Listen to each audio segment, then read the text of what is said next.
everybody, it's Tony Florial here, and welcome to the Holy Shit Glow with the Flow show. Today I'm here with Ryan Yokome, and we're in Vancouver, Canada, British Columbia. Right behind us, just the beautiful mountains on the way to Squamish and Whistler. So welcome, welcome. And hey Brian, how's it going? Good, buddy. Nice to see you again. Yeah, definitely. So you've been telling me a lot of things have been happening with internet marketing. Can you share what's been new since our first meeting? Oh, a lot of new things. A lot of cool exposure, a lot of great branding, doing consulting now. Really just learn how to step into my own leadership and my own power, and go out and do the right things every single day. And I can tell you, man, it's been just bliss. Wow, it's been amazing. Amazing. So one of the things that I've always had with this show is that the spontaneity.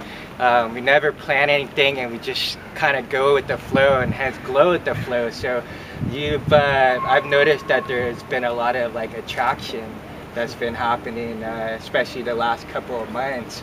So one of those things is that you're getting more traffic to your website and more like employment opportunities. Yeah. Okay. Yeah, it's funny because you know, like you and I did the first interview, and that was probably about a month and a half ago. Yeah, now. I think so. Yeah. And things were really going great then, but since then I've learned to kind of amp it up even more. And so it's almost like the more that you raise your own game, all of a sudden you start vibrating at a different level, and all of a sudden you start attracting different things into your life. And that was really a major turning point in my career, especially with online, because I just really took what other people had taught, applied that, but then also took my own spin on it with who I am, because we're all unique. You know, everybody's their own person, and raised my own vibration. As soon as like I raised my own vibration, it's like all of a sudden it's just like doors, like we were talking, just doors open up, open up, open up. It's not like one door opens up, another door opens up, but you know what was the biggest turning point is I had to let go of something that I was hanging on to before that wasn't working. And it was very, very hard for me to let this thing go, even though I knew it was the right thing, I needed to do it. It wasn't easy, it was painful, it was stressful to make the decision. And once I let that thing go, it was like all these new things opened up in my life. Best decision I've ever made in my life, period. So it became a thing about trust, and you know, you had experience what we were talking about earlier about how do you know when the time is right to make a new or take a step in a new direction. So you felt something was off, like something was out of alignment. Yeah, completely. We all feel it, right? Yes. We know if we're in alignment with the things that we want in our lives, and we don't want, and we know we're not. And yeah, I definitely felt it. I definitely felt that it was the right time. I actually felt it for several months, but I was too afraid to take the action to make the transition. And so, you know, this holds true in anything in life, whether it be your career, your finances, your relationships, your own, you know, well-being and spirituality. There's going to be times when you know you're off track and you got to get back on track, but it's going to be scary to get back on track. Yeah. But you know, I know you're going through a lot of things right now too, Tone. Yeah. And but you have to take those steps, because one of the things that I always remind myself is Elliot Ferguson won a Nobel Peace Prize for chaos theory. Oh, right. And he says, you know, every living being has to go through a period that, you know, looks like, feels like, smells like hell in order to evolve to another level. Exactly. And you know, that's what I was able to go through. And again, it is scary, but once you do it, you'll know when the time is right.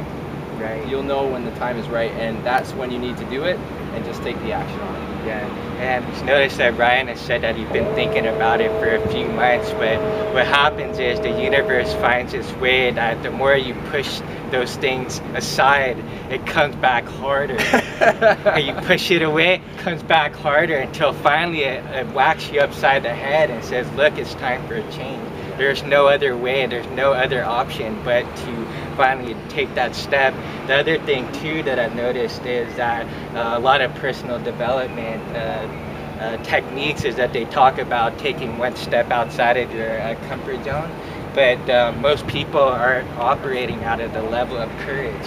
and you have to be in a level of courage to be able to take that first step, and most people can't even take that first step because they're too afraid. What's more crucial, I believe, is what I call holy stretching, is taking that first step within, connecting to the holiness, and then stretching out with power. So I've noticed that since our first meeting, you have this this glow, or this you're radiating like a charged energy that's like very attractive.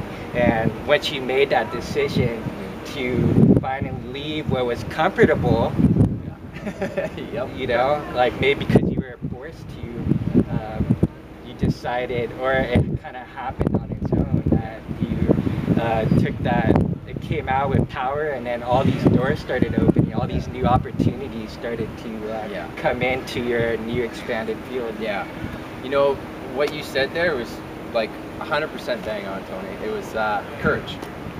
And that's the biggest thing, because if you take that, you know, leap of faith of this is what I need to do, and you do it, but then you take it and all of a sudden you just start to just crumble, and you're thinking, oh my God, how am I going to do this? This isn't going to work. And you don't have that self-confidence, self-esteem, and courage in yourself.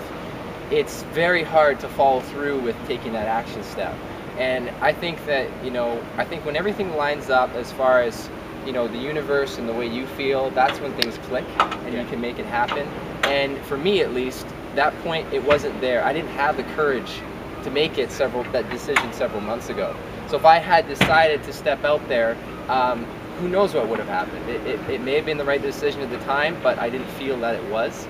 And, you know, when I made the decision to step out and do something that was new, that was, you know, wasn't planned out as far as the vision that I could see what was happening right now, is I knew what I wanted to do, but the outcome wasn't secured, right?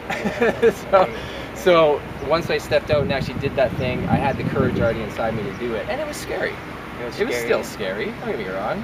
Would you say, what was the difference though? Like what enabled you to finally, did you find it was like you're sick and tired of being sick and tired or something? Or was it something that came out of love? Like you finally were resonating at a really wonderful place of oneness and wholeness. You're whole in one, right? And out of love and beingness, everything just kind of unfolded the way it was meant to be, you know, as opposed to courage, where you're like, get pumped up, motivated, and then go for it, which most people are like, ah! You know? I think from what I get, it probably came more out of love. Yeah. Like, I would say it was actually both. I would say it came from the inspiration of love, because I was driven to do something that I wanted to do with my life, and it was surrounding the area of personal development and mindset and helping other people change their mindset. And that was the reason why I had made the decision, partially.